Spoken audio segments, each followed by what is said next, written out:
All right, so we're starting chapter 2 today, and we're going to organize data. So the big idea of chapter 2 is organizing data. We split that into 3 parts in this class. And again, if you look in the book, it's a little bit more spread out and filtered, but all the components are there. So we're going to start our look at organizing data in the natural way of just looking at how we organize it by graphs and charts. So the idea is we're representing it by graphs and charts, and we can represent data in different ways. Now we're going to look at, like, first off, all the different types of graphs, charts, and things of that nature. But we'll also talk a little bit about doing creating the graphs and charts in accurate ways and how we can be misled by those graphs and charts. So the first step is to actually have some data. And whenever we get data in its raw form, in its original form, the data are called raw data. So what I've done is I've created some fictional data about blood types. And so we left off the positive, negative, but we have blood types A, B, O, and AB there. And so this would just be raw data. We went out and collected a bunch of people's blood types and we got it. Now, if you count these up, this is a 4x7 grid. So there's 28 pieces, or 28 data points there. So these data, or this data set, consists of 28 different data points. Now, the first thing we want to do, the first type of structure we're going to create, is probably going to be the one that's going to be most used throughout the semester. And it is called a frequency distribution. So we're going to take our data and we're going to do the natural thing. We're going to count how many times something occurred. So we look at the raw data in a table form using classes and frequencies. All right. So with the blood type data, let me flip back to the actual blood type data. The blood type data is here. So if I wanted to have a frequency distribution, frequency just means how often something occurred. So I'd see, well, how many times did blood type A occur? It occurred once there. That's AB, that doesn't count. Occurred a second time here, and a third time here. So if we count up the A's, there's 3 A's. And if we count up the B's, there's a B here, one there, one here, and one here. So I think I got 4 B's. I got 2 AB's, and then we have a lot of O's. Okay? And so that's what a frequency distribution does. It takes our classes, which are different, in this case, types of blood type, and it just says, well, A occurred 3 times, B occurred 4 times, AB occurred twice, and O occurred 19. Now, the reason we like frequency distributions is because it's easy to see, it's a lot easier to see what's going on as opposed to looking at the raw data alone, all right?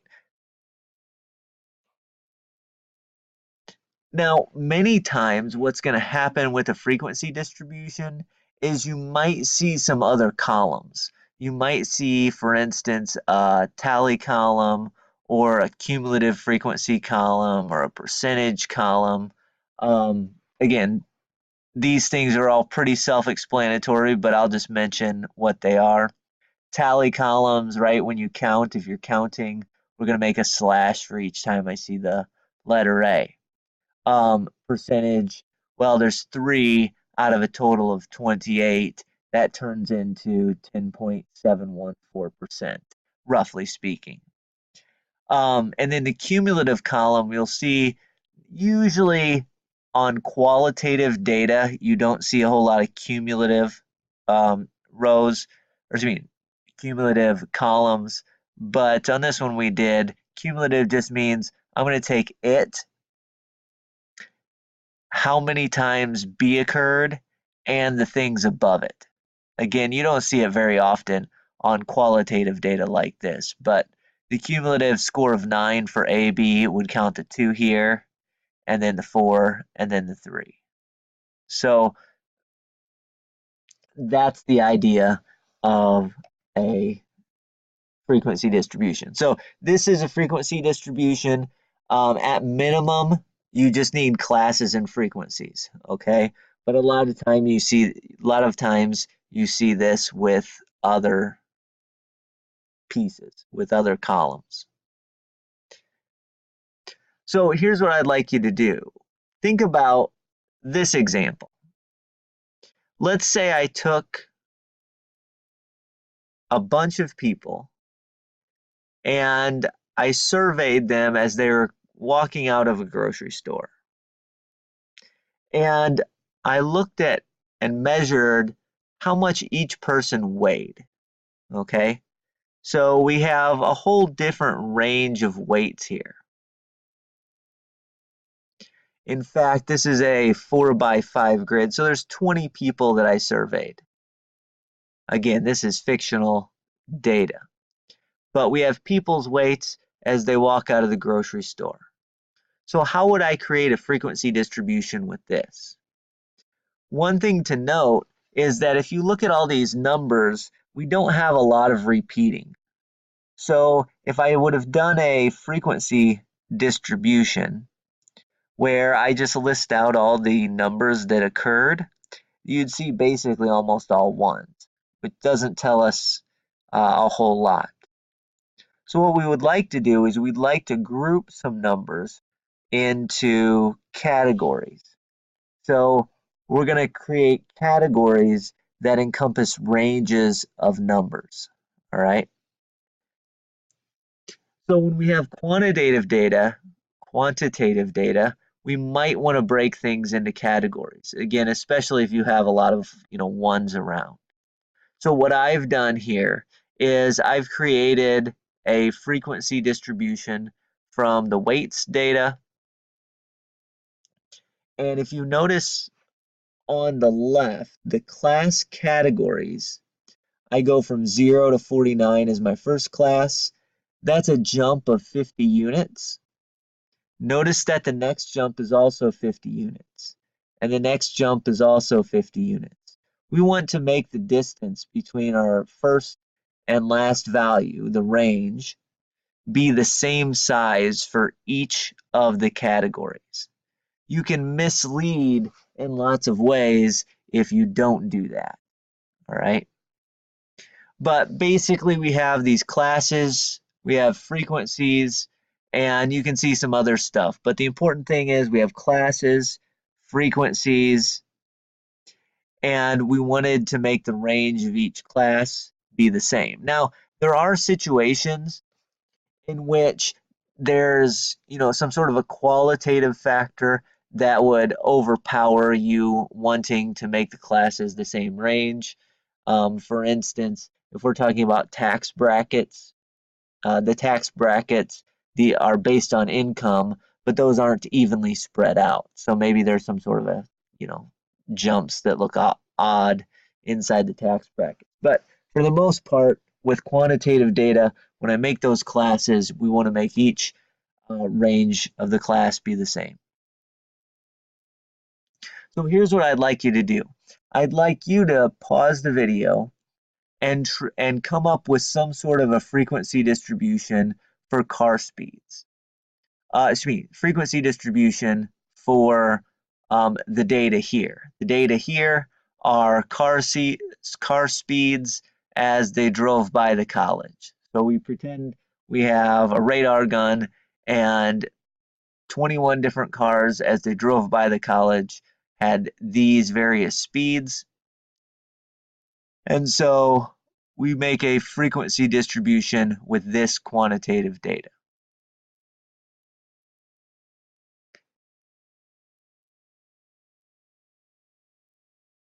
All right, so hopefully you hit pause. If you didn't, do it now and come back because I'm going to explain what I did here. Whoops. So here's what we're going to do. If I see data like this, what I have to do is search for the smallest number. It's right here at 38. And then search for the biggest number. I think the biggest number is right here at 52. So we go from 38 as our minimum to 52 as our maximum. Now, it'd be a little bit silly if my frequency distribution went from 0 to 100, or if my classes went from, first class went from 0 to 100, right? Obviously, my first class, we want to start below 38, at or below 38, and my last class, I want to stop at or above 52. And I want even-sized jumps. I want the range of each class to be the same. So the question is, well, how big? Where do we start? You know, all that kind of stuff. And what I like to do is I like to start at fairly nice numbers to get some patterns, and then go on and build up from there. All right, so what that's going to take is a little bit of thinking. Now, as a general rule, we're obviously going to want a few classes. We don't want one class, but we probably don't want like 100 classes either. So we do some, you know, maybe 4 to 7 in this class. In our course, we do generally like 4 to 7 classes, categories. Maybe, you know, maybe 8, maybe 9, who knows. But 4 classes sounds fairly decent for this example. So what I'm going to do is I'm going to create those on the notes. All right, whoops. So what I'm going to do is I'm going to insert a table into the notes. Probably most of you have done this before. And I will do, uh-oh, I thought we had that. I apologize. So insert a table, and we'll try to make this a fairly easy table frequency. So we make a table, we go class and frequency. All right. So I like nice jumps, so I'm going to go 35 to 39, and then 40 to 44, and then 45 to 49.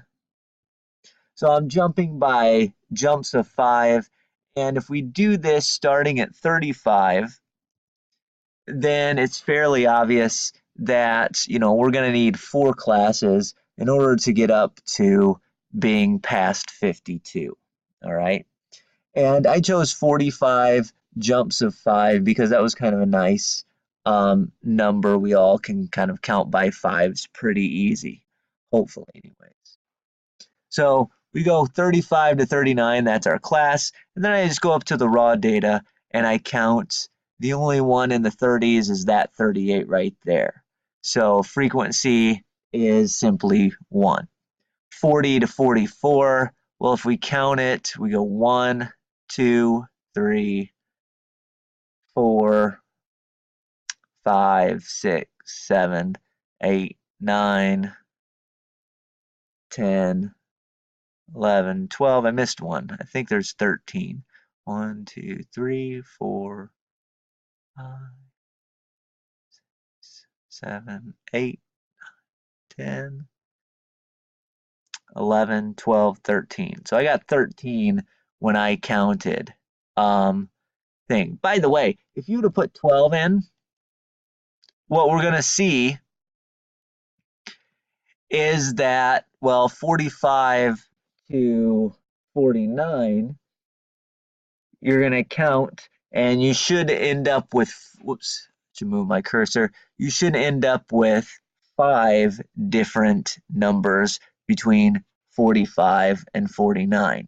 And if I go 50 to 55, there are 2 here, and here, car speeds which are in the 50s. So if I would have made a mistake, how I could have recognized that is to realize that if I would have added up these frequencies, 1, 12, 5, and 2, 1 plus 12 is 13, plus 5 is 18, plus 2, I would have gotten up to 20. And clearly, since this is a 7 by 3 grid, I have 21 different entries. So somewhere, again, this is sort of a nice little check. You add up all your frequencies, and if it doesn't match with how many data points you have, then something obviously went wrong. So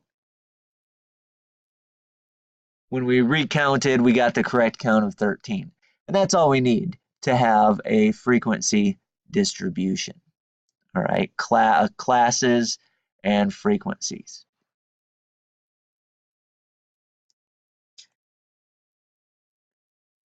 All right. So here's what we're going to do. We're going to go from frequency distributions to visual representations of that same data, okay? And I'll say this, for every single graph or chart that I give, I want you to be able to know how to recognize it.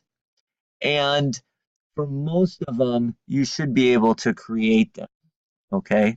Another little thing that I'm going to emphasize in this class is we'll emphasize some of the ways we can we can draw things to mislead. All right, so you should be able to know and recognize everything, be able to create most, and then I guess as an added one, recognize when graphs are misleading.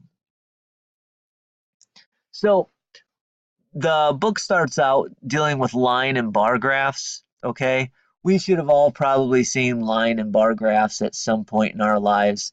Line graphs, obviously, are graphs that have some sort of a, straight line connectivity to it. So we draw a bunch of dots and we connect with a line. Bar graphs have sort of bar or other possible shapes representing the data. Again, we've all seen all that kind of stuff. I'm not going to spend any significant amount of time there. Okay. The first type of graph that we're going to spend significant time looking at is what's called a histogram. All right. So this is the graph that displays data by using contiguous vertical bars. Basically, it's a bar graph. And the various heights represent frequencies. So in short, it's a bar graph that represents frequency. Okay. So our previous data, when we had weights of people walking out at the grocery store, we created this frequency distribution. Okay. And if we take that and we make a bar graph out of it, what happens is that the 0 to 49 bar graphs as 1. All right, graphs, as 1 unit. And 50 to 99 graphs as 2. Now, 1 unit, 2 units, 4 units, everything's pretty straightforward as far as heights go. I do want to point out a couple of things. Notice that the bottom labels don't quite match up there. That's because of how the program I used to create this bar graph only accepted single numbers, or I basically shorthanded it. Also notice that these bars, when this represents 2, this 50 represents 2, and the 0 represents 1, it does visually look like that 50 bar, oops, where am I? That 50 bar is twice as big as this 0 bar. So the category that went up to 2 looks twice as big as the thing that went up to 1. In the 100, that 100 bar looks twice as big as this 50 bar, right? So 4 looks twice as big as 2. 2 looks twice as big as 1. 9 looks like 9, all right? So the way that there's a little bit of skill in doing that, okay? We'll talk about that in just a minute. But I wanted to mention that you can lay these out either vertically or horizontally. We're in this class almost always going to do the vertical frequency distribution. Sorry, I said that wrong. The vertical histogram, which comes out of the frequency distribution, rather than the horizontal. So we're going to use the vertical just because, again, that's going to relate better to some stuff we're going to deal with later on. So what I'd like you to do is on your own, sketch a histogram with the car speed data.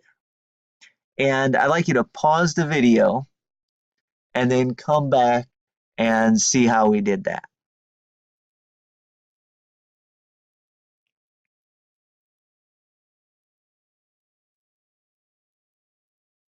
All right, hopefully you tried that on your own. So what I'm going to do is I'm going to attempt to draw a bar graph that has frequencies. I'm going to try to do that with my mouse. I don't know how well that's going to go. So again, we're going to have a vertical axis and a horizontal axis. If you recall, the bottom, this is going to be tough. 35 was one of my characters. Oh, that doesn't even show up. Let me pause this for a minute. All right, so I'm trying my best to do this in the nice manner that the nicest manner that I can, but my drawing tools aren't quite working as well as I had hoped. But I'll still try to get the idea. So if you remember our categories, our first category was 35 to 39, and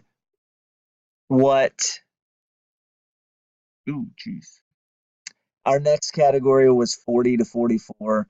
Our next category was 45 to 49. And the last category was 50 to 54, the one we created. So one thing about this, on histograms, we always want to be able to start our frequencies at 0, all right? So this frequency should always start at 0. So this I should say bottom. Bottom should always start at 0, right? Okay? And then as I start going up, obviously I want to end towards the top. Our highest number was 13. So I want to end somewhere there, somewhere around there. And so what am I going to do? I'm going to probably sort of section this off into, I don't know, maybe thirds. Hopefully I get about the same size sections if I can. And then if I'm not trying to mislead, then the thing that I'm going to do is I'm going to take and I'm going to make this first one 5 and this second one 10 and then this last one a 15. Ugh. All right.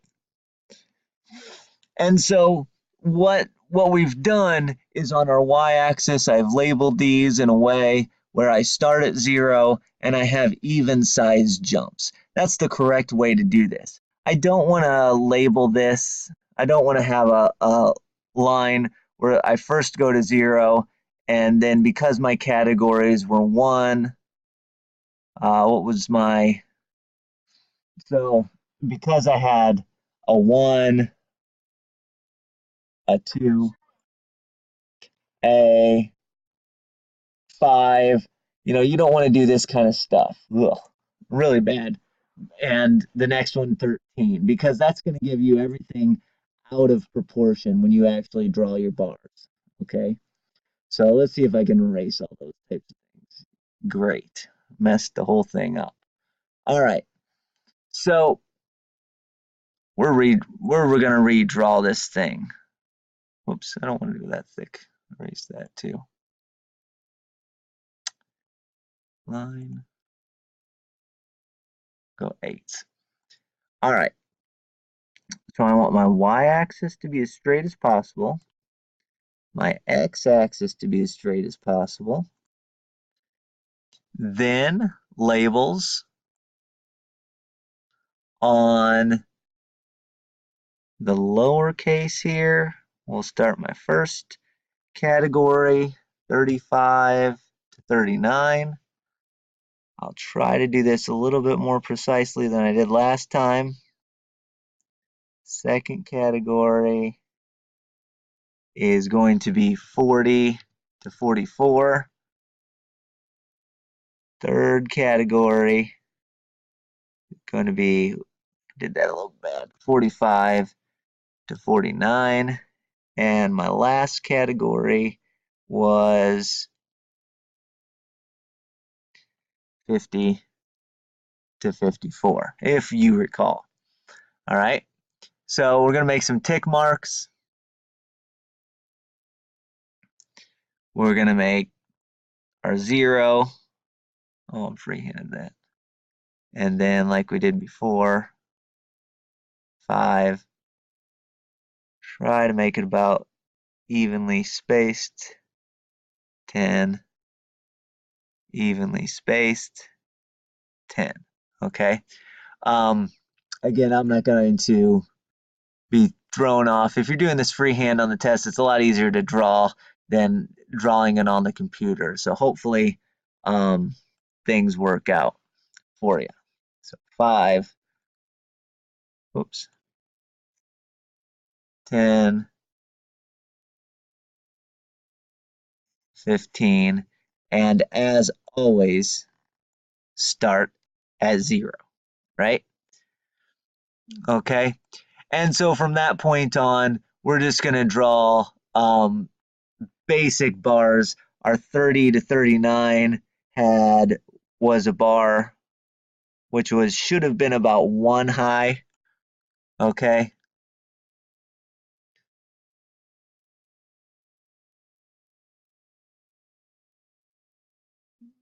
You know what? I'm going to see if I can fill that in. I don't think I can. Nope, can't fill that in. My 44 to 4, my 40 to 44, that was the 13 category. So I would go up to about 13. Now, when I do this with the bars, I want to show you something, okay? If I make these bars, if I make that 13 bar much wider than the 35 to 39 bar, in other words, if I make it super skinny, it's going to look out of proportion with the actual areas. What I want to convey with bar graphs is I want to convey proportionality, okay? So this bar should look like 1/13 of that bar, okay? And if I've done this, to the best of my ability, then that's fine. But it doesn't have to be perfect, but I really shouldn't have a super skinny bar or a super wide bar, because then all of a sudden everything gets out of proportion. So make it a 5, 50 to 54. Should have made that 2. If I do this right. So something like that. So that was the histogram with the car speed data. I cannot annotate over that very well. So let's look at some other bad bar graphs. Okay, just some misleading bar graphs, and see how the the changing of the widths of the bars and all this kind of stuff, not starting at 0, really throws some things out. So all I did was a Google search on misleading graphs, and you can see things come up. So let's take a click on this one, huge spike in average home prices. And if you look at these two bars, obviously this red bar looks almost triple the size of this blue, this this lighter blue bar. Okay. But in reality, if you look at the actual numbers here, this is a case where I didn't start at 0. So I started at 249,000 and the highest is 252,000. So of course it looks triple the size, but in reality that's only about $3,000 off of a $250,000 house. Okay, so here's a great example that's that you can just Google search these. We see again a massive increase in home prices. In this case, it went from 80 to 82,000. Okay. So when I leave off the 0, in other words, when I start at 79,000, you get this depiction. And once again, this 1999 bar looks about triple the size as the 1998 bar. Whoops. Whereas if I look at it with the 0, then this is the actual difference. So massive increase in home prices going from 80 to 82,000. If I include the 0, you can see that these are almost the same size bars. Okay. And again, you can play around yourself with some of these if you'd like.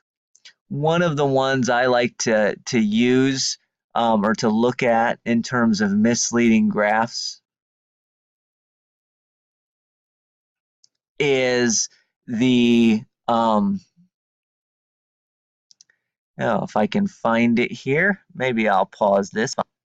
All right, I know I have some bad radio here, but you can see what this does. This is different fast food franchises, and they're looking at sales in billions of dollars. And if you look at the size of McDonald's, not only is the McDonald's logo taller, but it's also much wider than this. So proportionality, this is so much bigger, not just in terms of height, but in terms of width from the Burger King and the Pizza Hut and that kind of stuff, that it gives it a much more massive look than what is actually proportional to these other franchises. Okay, so while McDonald's is up to the $41 billion in sales, it looks like 10 times as big as the Burger King, when in fact it's a little less than 4 times as big as the Burger King. All right, so you can do the other study of that by yourself. I'm gonna move on and go back to the PowerPoints now. Now, the next type of thing after histograms is a frequency polygon. So frequency polygon is a graph that displays data by using lines and connecting points. And basically, it's a line graph that represents frequency. So it's going to look very, very similar to the histogram, but instead of being a bar graph, it's going to be a line graph. All right. So if we take our example of people who we, again, fictionally weighed in as they walked out of the grocery store, this is what a frequency polygon would look like from that data, right? So if you remember, the bar at this first class went up to 1. So now that the first dot starts at 1. And this is a pretty straightforward thing. One thing I do want to mention is that when you deal with frequency polygons, notice that oh boy, this is not, working with me today. Right at the start, we don't try to extend that line anywhere to the left of where we're actually starting, okay? So we don't mess with the line, we don't extend it to anywhere beyond where we started at. And the same thing goes on the right. We stop at 300, we don't try to go further. We don't try to extend that past where we stop.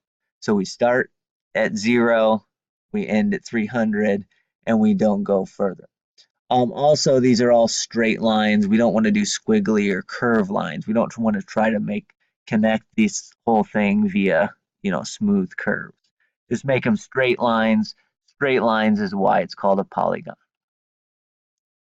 So if you would, again, pause the video, make a frequency polygon of the car speed data, if you will.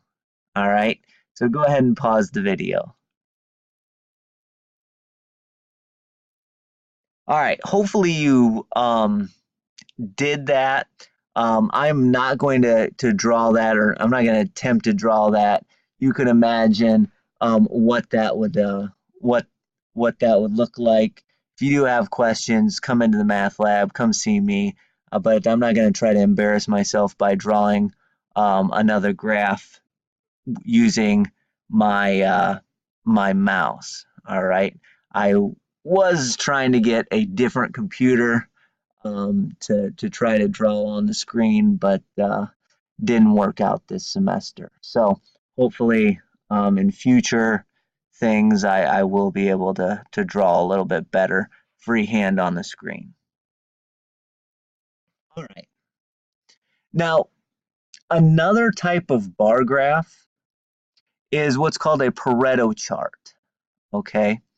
A Pareto chart, it can be a histogram, it can be just a bar graph that represents something else.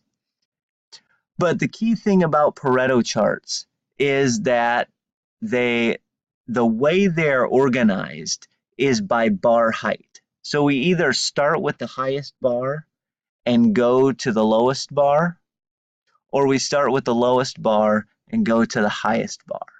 All right. Now, in our example, where we had our histogram of people's weights, it would not have made sense to start at 150 because that's the highest bar, and then go to 100, and then go back to 200. Yeah, you can imagine you had to start with this bar, and then this, and then you go to 200, and then 50, and then 0, and 250, and 300. And that would put this x-axis in a really strange order, all right, if we started with the highest bar. But if we were dealing with blood type data, it might make sense to say, well, since this is qualitative data, there's really no ordering that that this thing takes on, that the classes take on. So it might make sense to take that blood type data and to put that, or to organize that by vertical bar type. So, or vertical bar height, excuse me. So this is something that you often see with qualitative data when there's no class ordering going on. All right.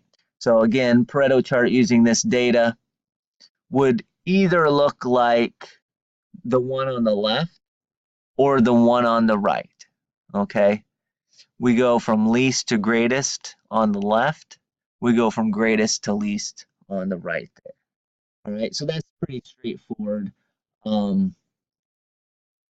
with that. Again, this is just a histogram, which happens to be a Pareto chart.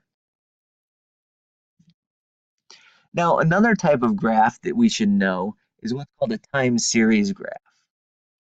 And that represents data that occur over a specific period of time. So we're not counting frequencies anymore necessarily. What we're counting is how things are changing over time, okay? So a classic example of this is stock prices. So if I click on this link here, this will take me to cnbc.com, and you can look at the stock price of Amazon at different times. Hopefully this is pulling it up. Yep, good, thank you. So this is the stock price of Amazon today. It started here, it goes down, all that kind of stuff. By the way, notice we could have really picked any time period. This is the stock price of Amazon over the past month. This is the stock price of Amazon. Oops. Oh, I'm sorry, year to date. This is the stock price of Amazon over 1 year. And if you look at the stock price of Amazon over its history, you see some pretty interesting trends, right? Excuse me. So the point is that the x-axis is time, but sometimes the x-axis will represent a month, sometimes the x-axis might represent a day, sometimes the x-axis might represent 10 years. If we're talking about the lifespan of a fruit fly, then we're talking about x-axis being divided up into minutes. If we're talking about the climate data, maybe the x-axis is over decades or even centuries. Maybe the x-axis, again, depending on what we're talking about, is over 50 years. If we're talking about, growth of a human being from age 0 to 50. But the idea is that the x-axis is some sort of a time unit, all right? And it's divided evenly. Now, one thing you'll see, let's go back to the 1 year data. One thing you'll see is that time series graphs don't have to start at 0. This one starts at a little under 1250, okay? So you don't have to start at 0 with a time series graph. And the reason for that is we're not looking at proportionality like we were with bar graphs.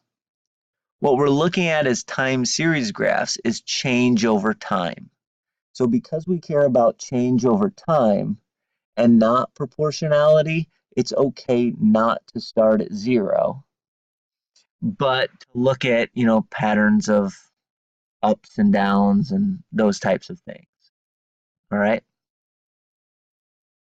Now, what do we need to watch out for with a time series graph? What are some ways I can mislead? Well, probably the biggest one is which time period I choose, okay? I chose the 1 year time period for this Amazon. You can imagine that if I just showed you from January of last year to September of last year, so imagine we're just from here to there, it looks like from January to September of last year, this thing just went up.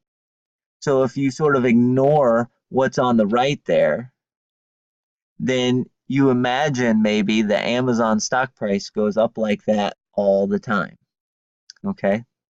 On the other hand, if I just did the last 3 months, it kind of looks like Amazon stock price. You get a very different story.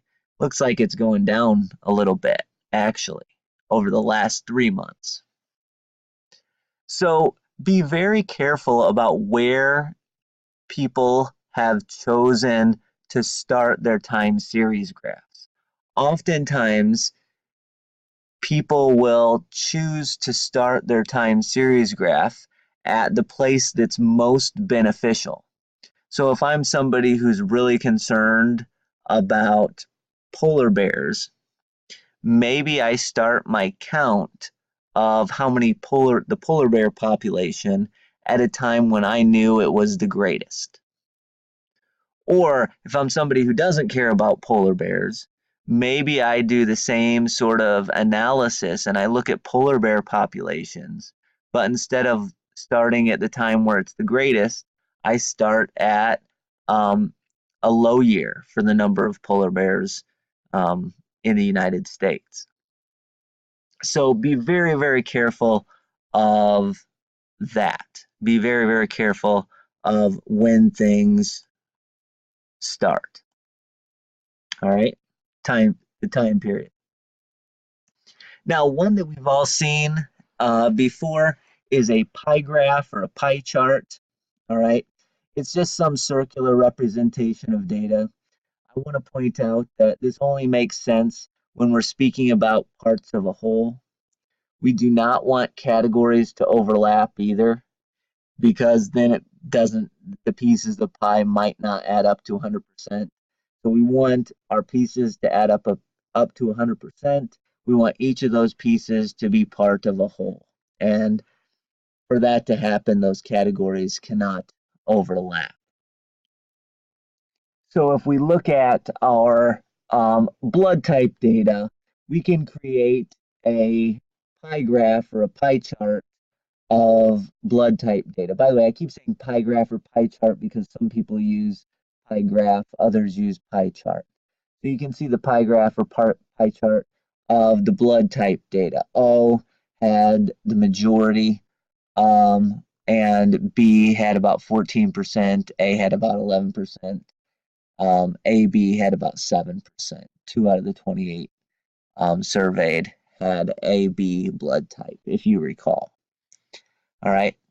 Now, how do we mislead with pie graphs or pie charts? Obviously, I don't want categories to overlap. I don't want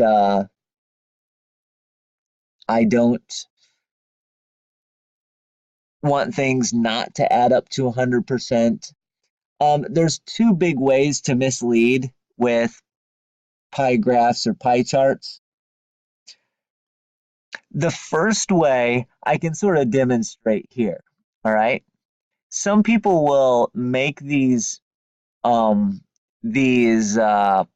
pieces not actually the correct percentage of the pie. I'm going to do a real extreme example here.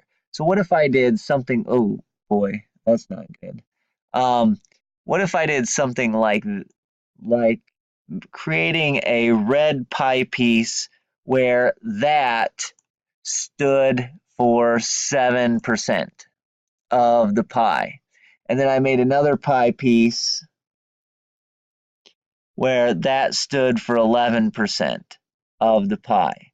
And I made another pie piece where this stands for 14%. And I guess my last pie piece could stand for 68. That would be obviously a pie graph that looked really bad, okay? We don't want to do that, obviously, because of the representation. We want those pieces to represent the right amounts, okay? Now, one other way I can do and mislead is by using sort of 3D annotation. Basically, what we see here is the idea of this front piece has an added lip that I see. So it turns out that makes that front piece look a little bit bigger, relatively speaking, than it should be. In fact, I don't have the raw data for this. This is just vowels. In fact, this gray piece is the exact same size as the dark blue piece in back. All right. So the gray and the blue are the same size when in reality, and visually speaking, the gray, since it's up front, looks a little bit bigger because of this added lip. So what I'm going to say is basically just the simpler pies are the better pies. Flat, circular, and with the correct percentage representation. All right, so let's move on to stem and leaf plots, okay? Now, what I have here is I have raw data for the amount of oil changes per day at some sort of a local gas station, all right? So what a stem and leaf plot is going to do is it's going to take this raw data and it's going to take part of the data value and it's going to place that in the stem category, and it's going to take another part of the data value and place that into the leaf category. All right, so here's what I would do probably for this stem and leaf plot. I would say, well, this data here, these data, all have two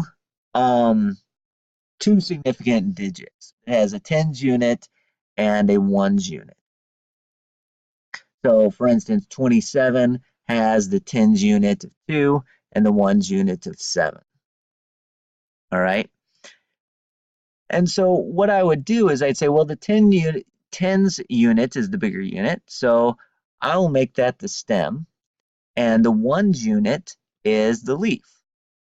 Now, if I do that, I want you to notice that like 18, 14, 12, 15, they all have 1 as the tens unit, and they have different, obviously, ones units.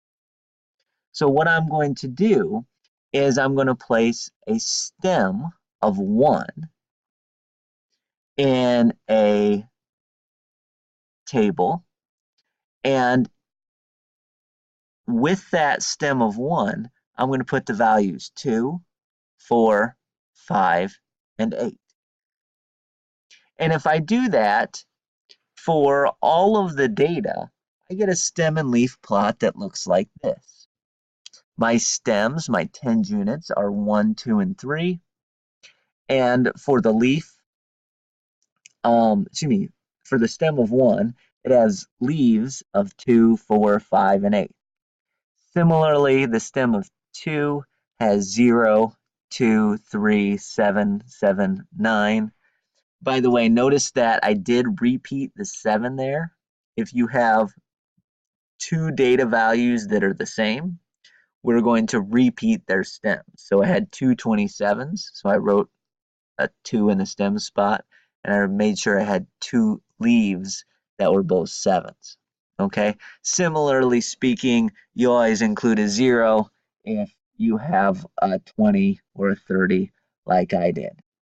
Now, I'm not going to have you create a stem and leaf plot, but you should be able to recognize them, also understand what they're doing. It's just another way of writing the numerical values, all right, and a little bit more efficient, a little bit less, a little bit easier maybe to see than the raw data, okay? Okay, so here's what we're going to do. We're going to look at scatter plots next, okay? This is going to be the last type of plots that we're going to look at, that we're going to concern ourselves with. The book looks at a few more. It looks at box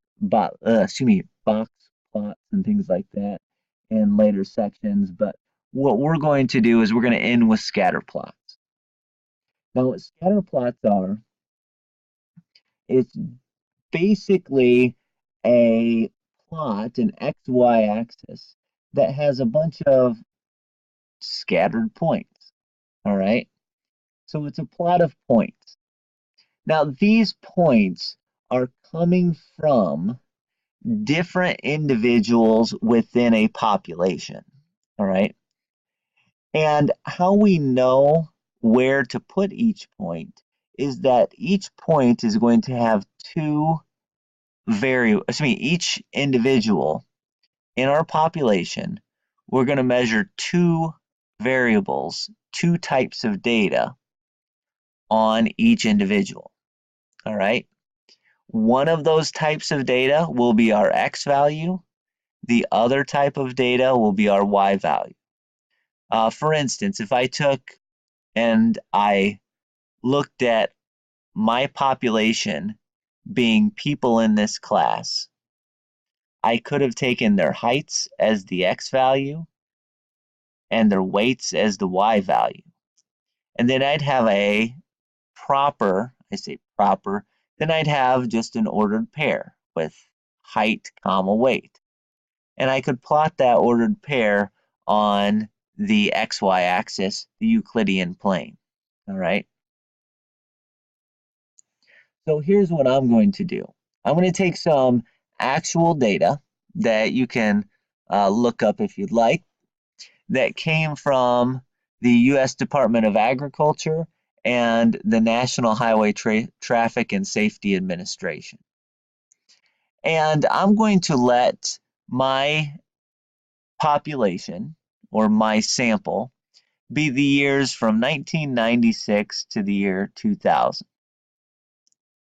And what I've done is I've taken these two variables. The first variable, which came from, again, the U.S. Department of Agriculture, was how many lemon imports there were from Mexico during each of those years. So in 1996, there were 225 tons of lemons that were imported from Mexico. By the year 2000, there were 525 metric tons of lemons imported from Mexico. Okay. Now, I've also, so that's one variable. The other variable is the fatality rate in those years. So fatality rate means that it's deaths per 100,000 people. So in 1996, there were about 15.85 deaths per 100,000 people. And I say deaths, I mean deaths by automobile accident. Okay, so it's highway traffic deaths. And by the year 2000, that had reduced to 14.5, 14.85. So what I'm going to do is I'm going to take and I'm going to let the lemon imports be my X value, the highway traffic fatality rate be my Y value, and I have a 225, 15.85. That will create a point on some sort of XY axis. So I've done that already. I did this one through Excel, and you can see the graph there. The point I was just talking about, 225 along the x-axis up to 15.85, that gives me that point. And then each of these other 5 points represent one of the years between 1996 and the year 2000. Now, a couple things I want to mention. First off, you can see we did not start at 0. Again, the point of this is not proportionality like it was in bar graphs. The point of this is to investigate trends, to see if there's a pattern. Okay, so we're looking for patterns here, and in this example, it kind of looks like the pattern is that as I move towards the right, I'm also moving down. All right. In other words, as the lemon imports are going up, the fatality rate is going down. Okay. So that looks like the trend. All right. Now,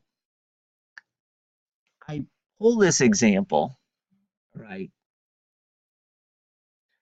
So I pull out this example because I want you to see that because there looks like a relationship there, there are people out there that would immediately jump to saying, well, the lemon imports are causing fatality to go down.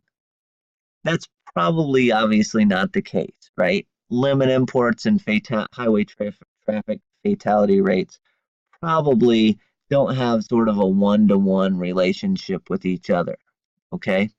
So why is it that these years look like there is a relationship?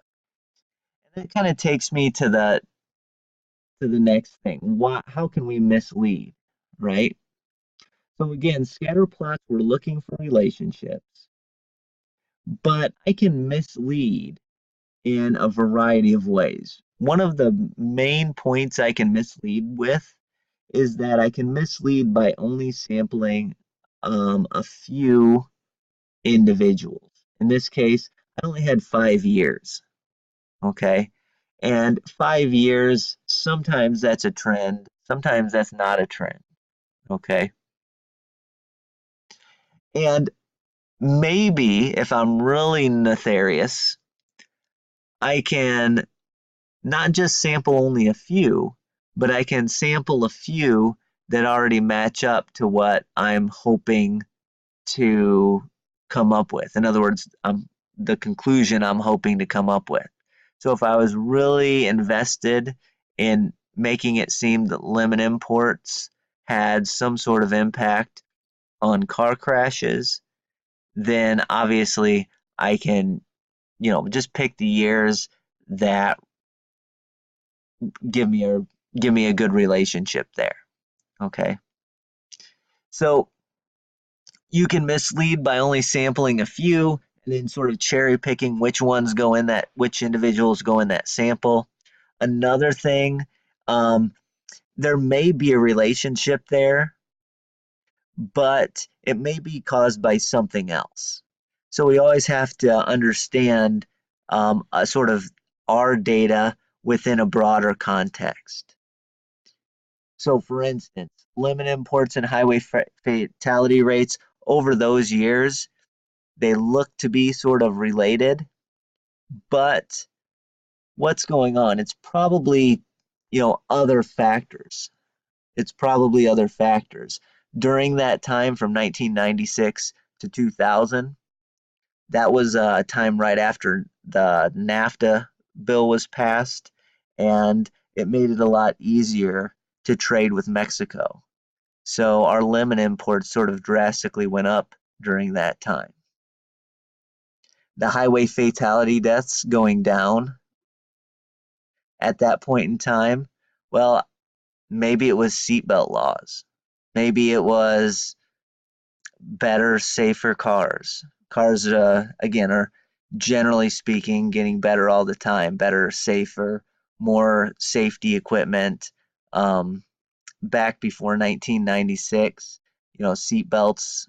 I shouldn't say it wasn't exactly 1996, but depending on your state, a lot of times seat belts were not mandated, and so that was sort of the time that those were, sweeping into effect and throughout a lot of states. Okay, so who knows the relationship? But again, just because we see a pattern and we like the pattern, we do have to be a little bit skeptical of if there's a relationship there or not, or if the limit imports caused the fatality rate, okay? Just like we were skeptical at the end of chapter 1, all right? All right, so that sort of wraps it up for the graph section. I apologize for the poor drawing on the histogram. That really threw me off a little bit. So here's what I want to say to wrap this up, okay? For graphs, I expect you to be able to recognize all the types of graphs we went over, all right? Most of these I want you to be able to create. You should be able to create a frequency distribution. You should be able to create a histogram. You should be able to create a frequency polygon. You should be able to create a pie chart, pie graph. You should be able to create a scatter plot, okay? So you should be able to create most of those types. On the guided notes,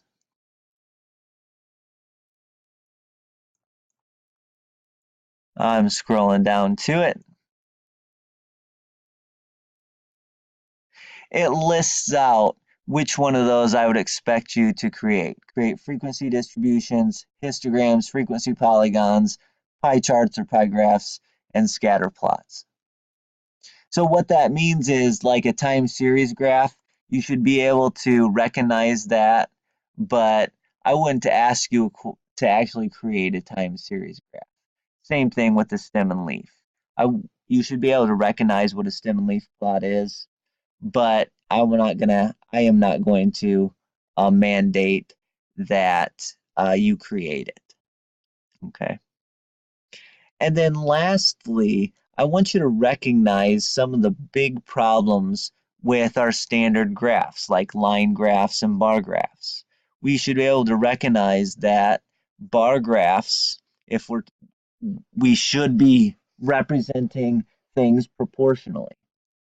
And so if we don't start at 0, proportionally that's going to throw our graph off.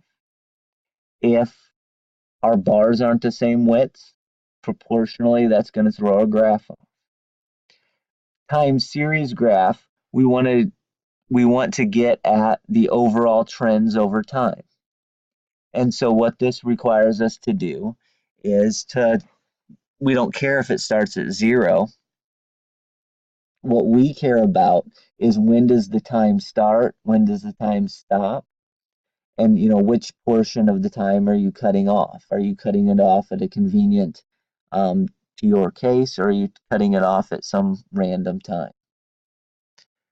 So recognize some of the big problems with our standard graph, things that I've been talking about. So that is the end of the graph section. Click on the 2.2 video and we'll start dealing with organizing data in terms of numbers.